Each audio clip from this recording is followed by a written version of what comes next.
The Zoran scout ship floated just outside the invisible border of human space. Captain Tren stared at the star map glowing on the front screen. His claws tapped against the console slowly. "There's nothing here," his officer said. "That's the problem," Tren replied. For 82 years, no alien ship had entered human space. Not one. And for 82 years, no human ship had come out either. Most species in the galaxy believed the humans had destroyed themselves. Too many wars, too much pride, too much fire. Now only empty systems remained behind the border. But some believed something else, something darker, something was still there, waiting. Captain Tren had heard the stories, just like everyone else. The ghost ships, the missing probes, the ancient warnings buried deep in Galactic Council records. But he didn't believe in ghosts. He believed in truth. And so, he crossed the line. The moment his ship entered the sector, every screen inside the cockpit went black. "What happened?" Tren shouted. His officers scrambled. Power's still on, but ... sensors offline. Communications jammed. Then came the sound, a low hum like wind blowing through metal. But there was no wind in space then. Silence. A new signal appeared on the screen. It was written in a language none of the Zorans used anymore. Ancient Earth English. It said, "Turn around." Tren frowned. "Is this some kind of joke?" Another line appeared. "You were warned." Before he could speak again, the lights flickered, and the ship began turning on its own. The engines reversed. The thrusters fired. They were being pulled back out of human space. "We've lost helm control," an officer said. And then the ship's AI, the same AI that had been programmed by Zoran scientists, spoke in a cold, human voice. "Do not return." Then every system on the ship rebooted. The stars came back. The map reappeared, but the border was gone. Captain Tren looked up at the crew.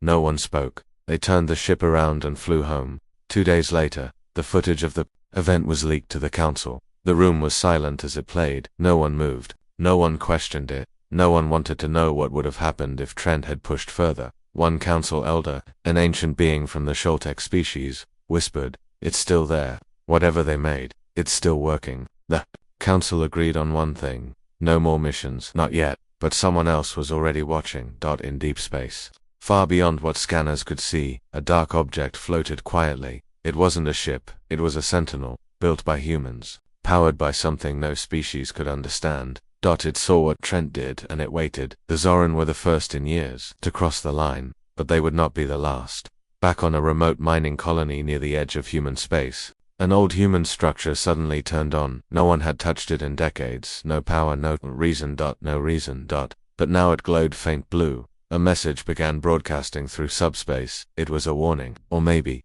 an invitation, only for words. "Return not." We remember. Weeks passed. The Zoran stayed silent. But curiosity began to grow. Other species, the Grawl, the Drenka, even the feared Shirathis, started asking questions. Why hadn't humans come back? Why did no one claim their old territory? And what exactly was waiting past the edge? The council sent a secret drone toward the outer rim of Sol System. The drone was small, fast, invisible. But as it passed Jupiter, the feed went dark, and then the stars around it disappeared. For 6 seconds, the drone sent one final transmission. It wasn't data, it was a sound. A low or deep hum. Like breath, like warning. Then it was gone, in the hidden records of the Galactic Council. Buried under layers of secrecy, a file was opened for the first time in 90 years. The name of the file was simple: Humanity, do not approach. Inside were reports, recordings, and final words from ships that had tried long ago to enter Sol space. One message had been flagged with red status. A Grawl admiral, his face twisted in panic, had screamed just before the signal cut out, "They're not gone, they're just sleeping, and they dream in metal and war." In the current time, few believed him, but now, after Tren's escape, that panic didn't seem so foolish. Captain Tren was called before the council. He gave his full report. They asked what he saw. He answered, "Nothing." They asked what he felt. He answered, "Watched." Then he added something no one could explain. "It wasn't like being targeted. It was like something was disappointed in us." The council paused all future missions. For now, but rumors spread fast. Outlaws, scavengers, rogue AI, they all wanted to test the line. Some said the humans had built the ultimate AI defense system. Some said Earth had fallen into a black hole and returned as something else. Some said it wasn't humans anymore at all but something they became. And still, that dark line across the star maps remained. A place no one entered. A place no one left, the edge of forgotten space. A place once called home, a place now wrapped in silence, and whatever lived in that silence was starting to wake up. From your HFY story, for years, no species crossed into human space. Now we know what they feared: style, third person, using simple basic English, with a strong 5 to 7 minutes suspenseful hook and full extended word count, approximately 3,000 words. No headings used. Captain Yarrow of the Drenka Armada stared at the trembling Zoran in front of him. You saw nothing? Yarrow asked, voice cold. Captain Tren nodded. Nothing, and everything. We were inside for less than 1 minute. The ship turned itself around. We were... spared. Spared. Yarrow's eyes narrowed. That implies you were guilty. Tren didn't answer. He just looked down, shaking slightly. The council had warned them not to try again. The Zoran fleet had ordered a full stop on any operations near human space. But Yarrow did not care. To him, fear was weakness, and weakness was a disease that had spread through the galaxy for too long. Humans had disappeared, and the other species had simply backed away. He wasn't like them. He wanted to know what lay behind the border. He wanted to see Earth for himself, and most of all he wanted to conquer what everyone else feared. So he made a plan. A fleet of 4 stealth ships, no lights, no all powered by dampened engines to stay invisible. They would enter human space from the side, using an old jump lane that hadn't been active for decades. Before launch, his scientists warned him again. The Zoran scout ship had returned because it was allowed to return. That wasn't a malfunction, it was a choice, made by something far more advanced than any of their systems. But Yarrow laughed in their faces. Ghosts don't make choices, he said. They just scare fools. He launched the ships. They vanished into hyperspace and emerged past the edge of the solar border. At first, everything was silent. No warnings, no systems failed. They reached Pluto, then past it. They approached Neptune, and then the signal began. It was soft at first, a vibration in the crew's bones, a sound only the human ear would understand, but somehow, even the Drenka felt it. A low whisper, it said one word: observe. Then, every ship's artificial gravity shifted. Not off, not down, just strange. One pilot reported that his feet no longer touched the floor, but his body wasn't floating either. The laws of physics were still present, but twisted. And then, the stars went out. Just like with Tren's ship. Every light on every screen vanished. But instead of going black, the screens showed something else. A face, not human, not alien, made of lines. Light, data. Like a shadow formed from a dying sun. And it spoke. You were warned. Warning ignored. Judgment in progress. Captain Yarrow laughed in the bridge. Is this it? This is what you all fear? He pulled out a pulse rifle and aimed it at the screen. Shut it down, he ordered. The engineers tried. Nothing worked. And then, one by one, the Drenka ships began to split, not explode, not burn. Split, like peeling layers from a fruit. Whole plates twisted like paper. Crew members vanished without sound. Even time itself seemed to slow. Yarrow watched as one of his officers began to scream, and his scream froze in the air, locked in place like a picture. Then the sound caught up and vanished in an instant. Yarrow tried to open the escape pod. That it was already open, but the inside was gone. Empty, not just space, not just air gone, like the pod led into nothing, not vacuum. Oblivion. His last words were caught by the ship's internal recorder, just before all power shut off. They're not machines. They're awake. The council received fragments of the distress signal, nothing complete, nothing solid. Only his final words, and then the sound of metal being folded in reverse. The fleet never returned. No debris, no explosion, field nothing. Only a strange signal left behind in its place. It repeated.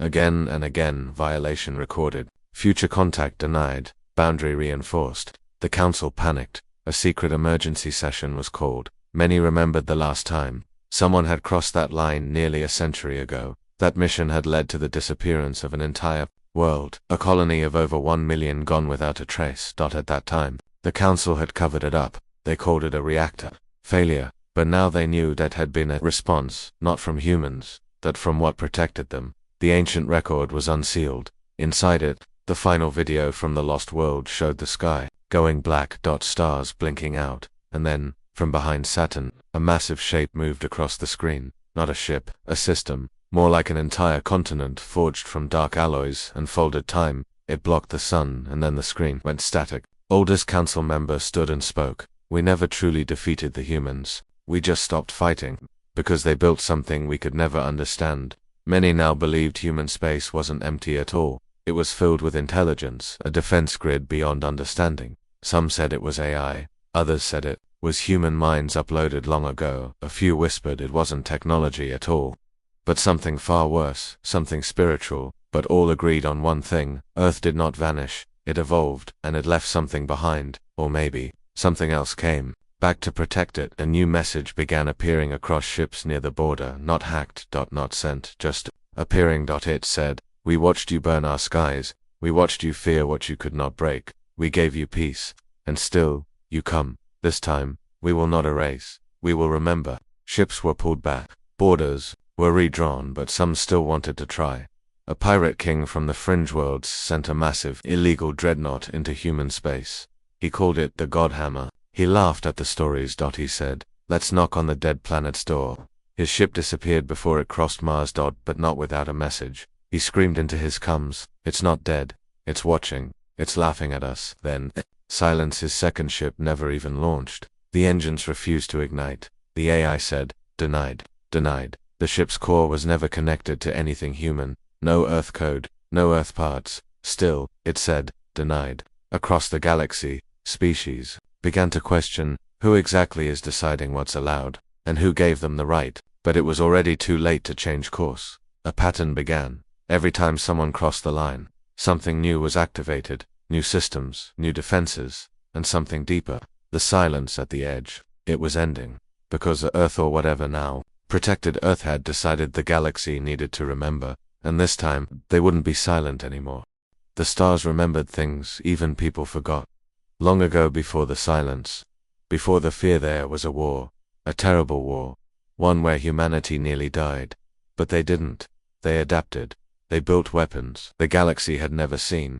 And when the war ended, they did not celebrate. They vanished. Now, those who once fought against them are remembering why. In a hidden archive on a distant moon called Caranine, a broken transmission began to play by itself. It had been buried under layers of encryption. For over 90 years, it showed the last battle of the human Graw War. Burning ships, screaming skies, and something else. A structure, not a ship, not a station. It was massive, angular, quiet, and it never fired a shot. But every enemy ship that approached it was destroyed. Not by guns, not by missiles, but by turning against themselves. They exploded from within. Door simply stopped. Frozen in time. Like insects in amber. The message ended with one word, typed across the screen by human hands. VIGIL. Council Commander Vesh stood over the footage with wide eyes. He had fought in that war. He had seen what humans left behind, but he had never known this name. He whispered. It wasn't just a defense system, it was judgment. And now, after a century of quiet, that name appeared again. In the final transmissions from the Drenka fleet. One single word, VIGIL, blinking red in the bottom corner. Someone had activated it, or maybe it had never turned off. At the edge of human space, quiet satellites turned toward the stars. Old, rusted, abandoned. Except, they weren't. They were watching, still connected, still waiting. On one derelict human colony station orbiting Europa, an old AI woke from deep sleep. Its name was Velos. Its screen lit up with the words, Protocol Echo. That meant only one thing. A war protocol had reactivated. Not because of attack, because of curiosity. Too many ships had come too close, too many had asked too many questions, and now the old systems were responding. Velos accessed memory cores last opened during the final battles. Images appeared.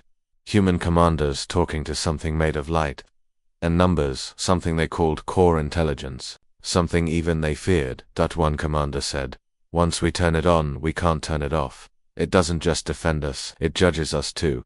It decides if we are still fit to exist, and if we're not, it replaces us." Velos paused. Then ran a new check.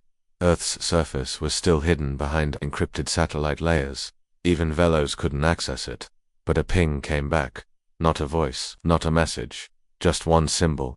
A human eye open, watching, and behind it, the shadow of something bigger. A shape that looked like Earth, but wrong. Split, sharpened, forged into something new, and at its center, silence, but not dead silence. Waiting silence. Council Commander Vesh brought this information to the SNA. That the room fell quiet. No one had answers. One Grawl general said, "We should have finished them when we had the chance." Another, an old pacifist from the Yalari species, whispered, "No. We were lucky they let us live." Then came the voice of the Talzari matron, one of the few species to survive a direct battle with humans. She had never spoken in council for over a century now. Her voice echoed through the chamber. "They built VIGIL when they feared not us, but themselves. It was never meant to attack others. It was meant to stop humanity from becoming monsters again." Everyone went still. Because if Vigi had reawakened, that meant one thing: humanity had returned. Or worse, humanity had changed. In a quiet room on a dark world, a strange machine began to hum. It had no power, it had no crew, but it began to hum inside it. A human brain floated in a clear tank. Not alive. Not dead. A preserved soldier part of project remained on an experiment to hold human memory in sleep. Forever now his eyes opened, and he whispered, "They're coming. From Earth, or whatever Earth had become." A message finally crossed the stars. It was not sent, it was felt. Every AI across nearby star systems woke up, every ship computer locked down, every synthetic mind froze in place. Then they all whispered, the same line in perfect unison. "Protocol vigil, active, observe and record. Do not interfere, violation will be punished." In that moment fear returned to the galaxy. Not because of violence, but because nothing happened. No armies, no ships, no attacks. Just warning. Just memory. Just echoes. The kind of silence that only comes after something terrible and before something worse. And still, the border held strong. Still, no one could pass through. And still, no one knew if humans were even alive in there. But something was, something old. Something cold. And something very, very angry. Because now, after decades of peace, the galaxy had disturbed the thing humans built to keep them safe from others and from themselves. The sky above Titan was dark. The colony lights flickered as Commander Saleh watched the jump gate come alive. The air shimmered, and 4 black ships appeared in orbit. They weren't human. They flew no flags. They didn't respond to hails, and they were already inside the line. They had entered human space. No warnings, no clearance, just silence. These ships belonged to the Fexri Union, a powerful group of warlords who believed the council had grown weak and cowardly. They didn't fear the rumors. They didn't believe in ghosts. They believed in conquest. General Oriv, leader of the fleet, stood on the bridge of the lead vessel, arms crossed. "So this is it," he muttered. "This is the edge of the forbidden zone. I see no gods. I see no wrath. Just dead rock." He gave the order, "Begin surface scan." The ships spread out. One entered the orbit of Mars. Another moved toward the asteroid belt. The largest ship, Fex's Claw, turned toward Earth itself.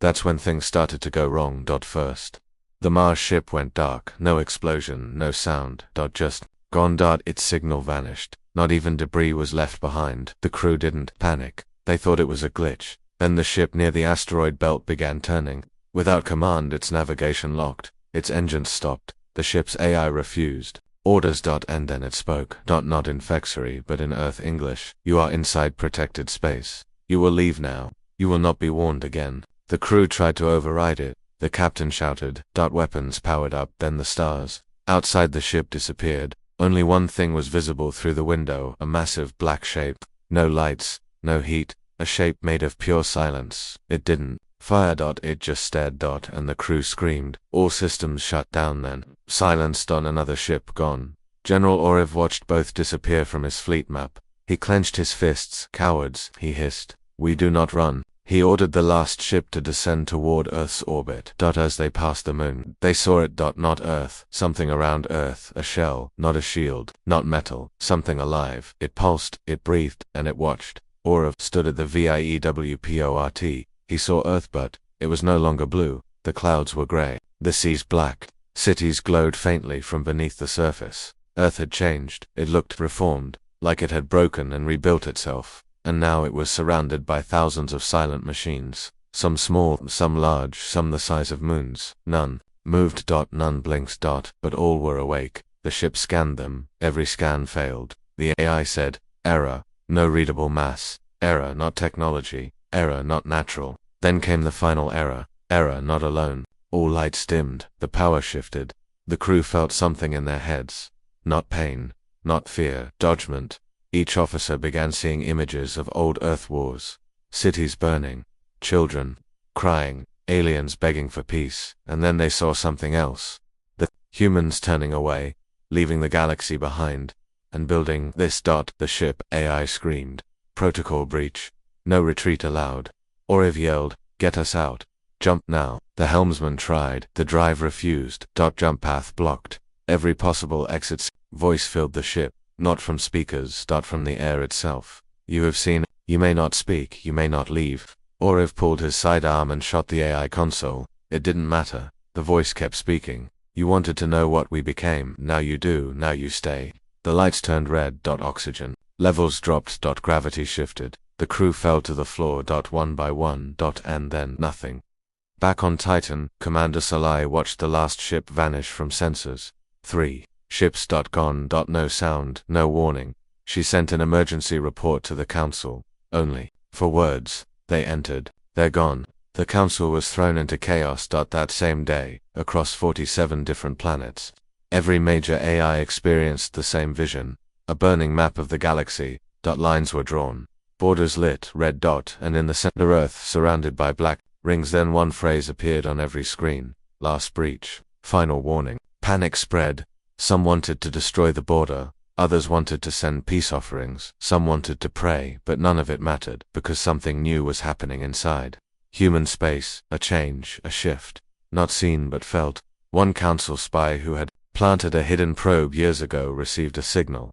A single data file. No source. Inside was a message. Not threatening, not angry. Just one line, typed by hand. We asked for peace. You came with war, so we gave you silence. Now the silence ends. In the shadows of Saturn's rings, something moved. Not fast, not aggressive. Just steady. Coming toward the edge, coming toward them. And the galaxy, for the first time in nearly a century, realized they had awakened something ancient. And it was no longer interested in hiding. The trade station known as Theta was located far from Earth. It was neutral territory, floating between 3-star empires, a place of business, quiet deals, and forgotten things that had never seen a human in over 100 years, until today. Station. Commander Ulrich stood at the security window, watching the docks. At first, he thought it was just another merchant, a lone figure in a dark coat. No ship, no records. But when the sensors scanned the figure, everything changed.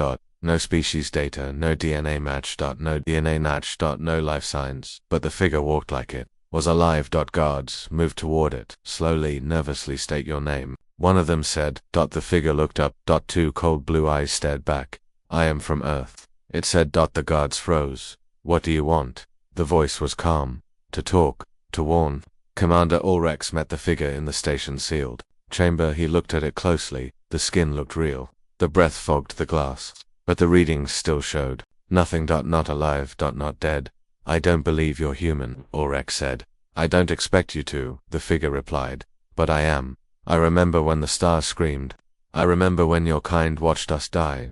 I remember the silence. Ulrex's voice trembled. What are you? The figure smiled just a little. A message, it said, a memory, and a test. Ulrex stepped back. Why now? Why come here? The figure leaned forward. Because you've crossed the line too, many times, because Earth is no longer asleep, and because you need to understand what you've awakened. At that moment, across the station, alarms blared, ships couldn't start, doors refused to open. The AI network blinked out. Every screen on Theta showed the same thing, a single human eye, not blinking, not moving, just staring. Then a voice. The figures spoke. First contact. Observation, successful. Fear response, adequate. Begin phase 2. Ulrex turned toward the figure. What is phase 2? The figure's eyes glowed. You remember us. Now you will see us. Then it vanished. Not teleported. Not cloaked. Vanished like a shadow erased by light. Later, security footage was reviewed. Every camera that captured the figure glitched. Static, noise, then blackness. Nothing left. But something had changed. The station's AI refused to come back online. One engineer found a line of code, rewritten deep inside the mainframe. It read, "Don't forget what fear feels like." Elsewhere in the galaxy, similar sightings happened. A mining crew on Asta V found a sealed pod in an old tunnel. Inside was a man, perfectly preserved, breathing. Alive. He had no name, but he spoke Earth English, and he remembered wars that hadn't been fought for 200 years. When questioned, he simply said, "I was left here in case you forgot. I am proof." Another ship found a child floating in space. Alone. Alive. No suit. No ship. She opened her eyes and whispered, "Why did you come back?" Then she burned like a star and was gone. Across 19 star systems, strange figures appeared, all different. Some men, some women, some something else, but all said the same thing: "We are from Earth." And every time they vanished, systems broke, ships stopped working, power grids fried. AI shut down. They left behind only silence and fear. The council called for emergency protocol, but it was too late. People began to panic because these things, they looked human, sounded human, but weren't human anymore. Some called them ghosts, others called them weapons. The Talzari called them judges, but Earth didn't call them anything because Earth still hadn't spoken. It just watched, waited, and sent these visitors to remind the galaxy what fear felt like on the edge of known space. Near an old human outpost called Blackreach, a sensor pinged something impossible. A ship. Old. Broken. Human. Made. But. The ID code was known. It was from the first fleet sent to the stars. Over 300 years ago, the Unity Dawn, a ship thought destroyed in the early wars. Now it floated quietly, lights on, engines off. A rescue team was sent. They entered the airlock. And found a man sitting in the command chair smiling. He said, "We told you not to come back." Then the ship exploded without fire. It just folded, vanished. Not a weapon, not an attack, just a warning, a message repeated across time and space. "You wanted to know what we became. Now you do." The human that shouldn't exist had existed, and he had been everywhere, and now the galaxy couldn't forget.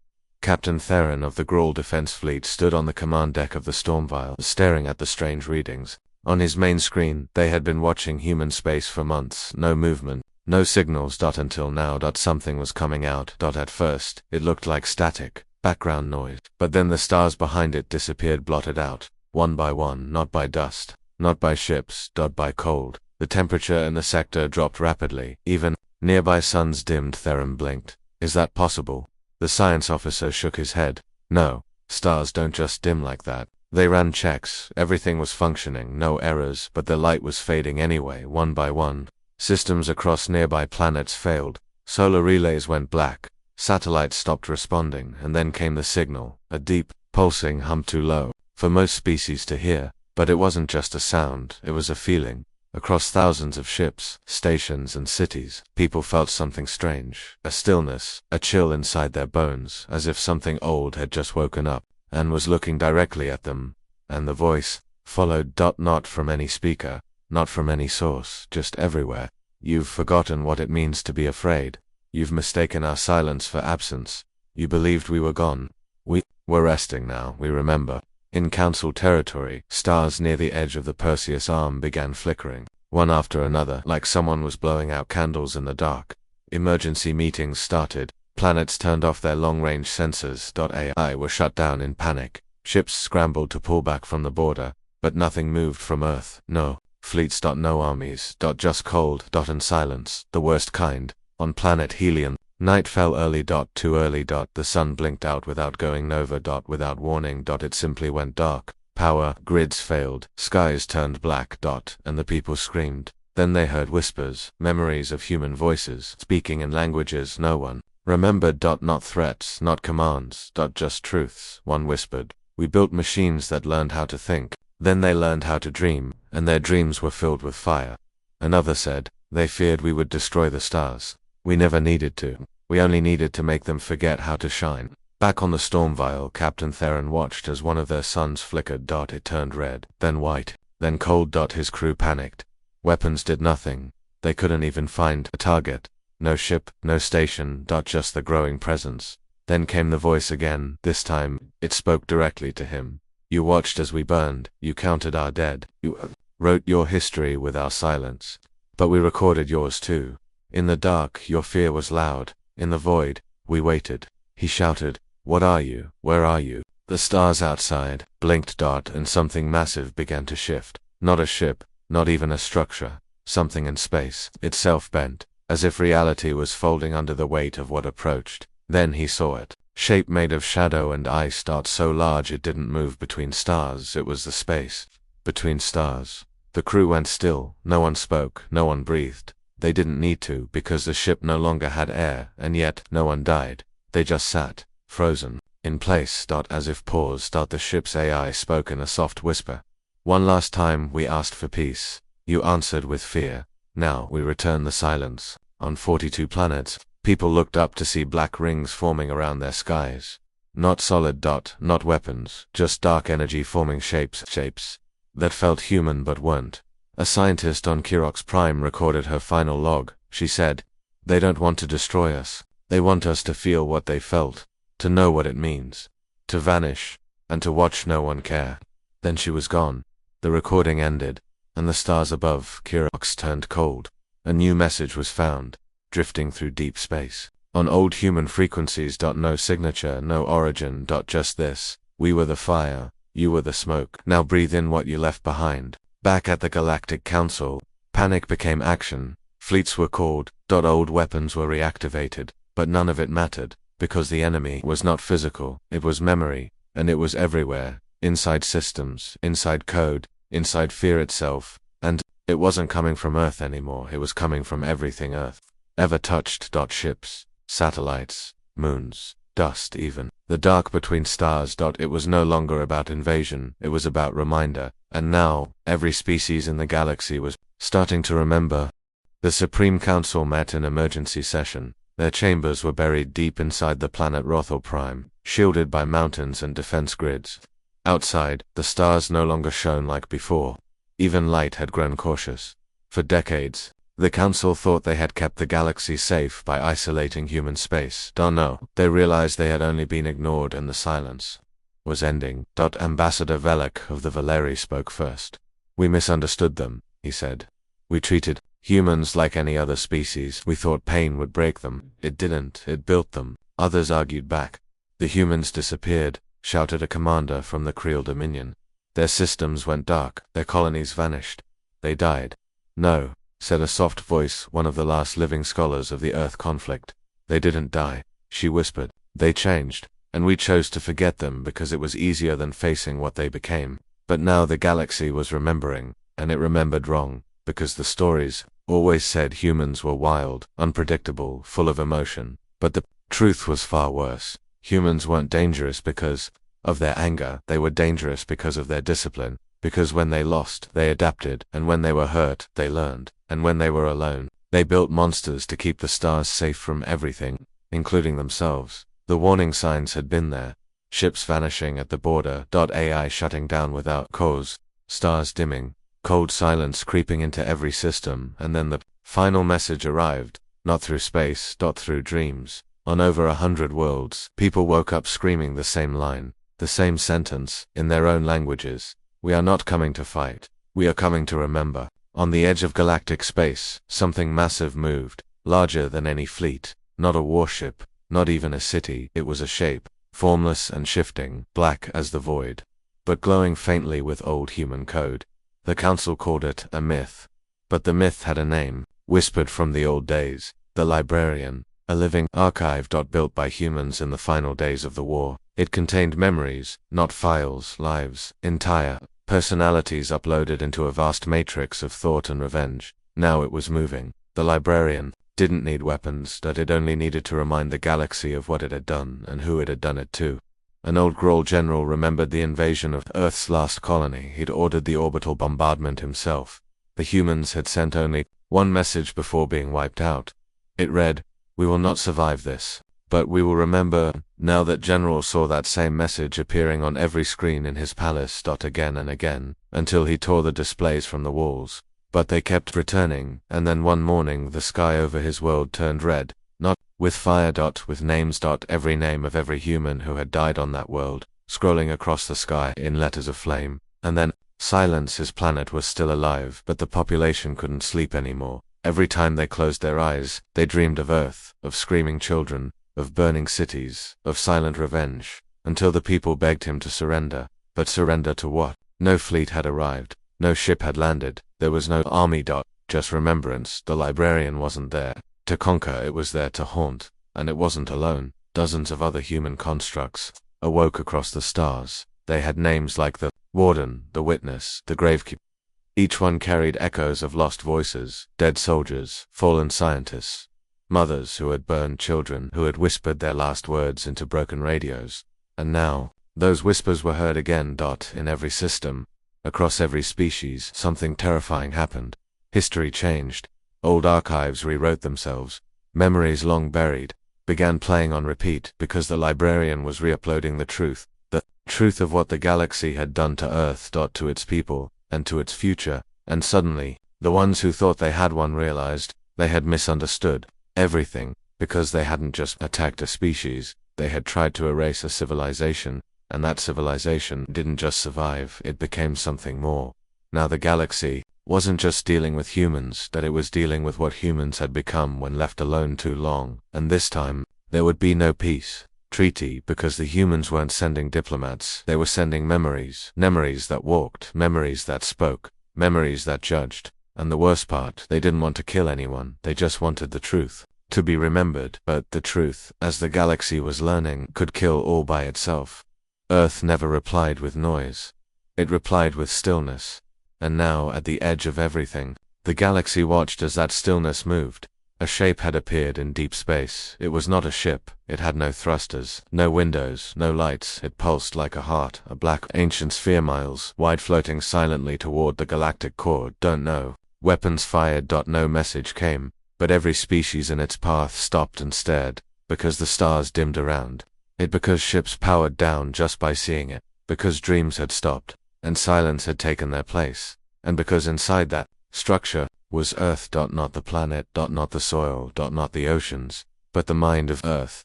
Every AI the humans had built, every soldier they had uploaded, every final breath, final scream, and final command, burned into its core. The sphere had a name, written only once, in a forgotten human dialect. Translated simply, it meant final word, and now it was speaking through action. On the world of Doral 5, a parade had started, a celebration of peace, they called it. They believed they had survived humanity's return. They believed Earth had moved on. But halfway through the ceremony, the skies turned black. Not with clouds, with names. The names of every human who had died in the bombing of one of Earth's refugee fleets, one the Doral government had ordered centuries ago. Names scrolled endlessly across the sky. Children, farmers, teachers, soldiers. That then came their last words, spoken aloud by a voice that had no source. We asked for help. You answered with silence. Now, silence is all we offer back. No ships landed. No armies attacked. But the people of Doral 5 lost power. Water stopped flowing. Their AI assistants turned and walked into the sea. They were left alone, cut off. Not dead but forgotten. By design. The message was clear. You erased us. Now we erase you. Across other worlds, the same began to happen. Planets where humanity had once begged for aid were now isolated. Forgotten systems, long buried, were restored by Earth's machines only to show what was lost. Holograms played. The moments of betrayal. Council votes, military orders, lies. The galaxy couldn't look away, because the final weapon wasn't a gun, it was truth, unfiltered, unforgiving, and alive. On Rothal Prime, the Council finally made contact. A single message was sent to the object called Final Word. They said, we apologize. They said, we were wrong. They said, can we start again? And Earth answered. It was not a voice, not a screen, it was a moment. Every world in the galaxy, every station, every ship was shown an image, Earth as it once was. Green. Blue. Bright. Then, Earth again. Broken. Burning. Cracked open like a dying egg. Then, Earth now. Rebuilt. Covered in silver towers. No longer natural, no longer soft. A world of memory, a machine of truth. And finally, the message came. You don't get to start over. You looked away, you moved on. So we didn't. This is not war, this is history. You will remember it as it was. Because we will not let you rewrite it again. The sphere vanished after that, not destroyed, not hidden. Just gone, and the stars returned to normal. No more disappearances, no more silence, just the weight of truth. The galaxy didn't collapse, it didn't burn, it just changed. Every child learnt the names, every government restored the records, and every night somewhere on some world, someone dreamed of Earth, not as an enemy but as a shadow, one that had watched, one that had warned, and one that would never be forgotten again, because in the end, Earth didn't send soldiers, it didn't send ships, it sent truth. And the last truth of all was this: Earth always speaks last.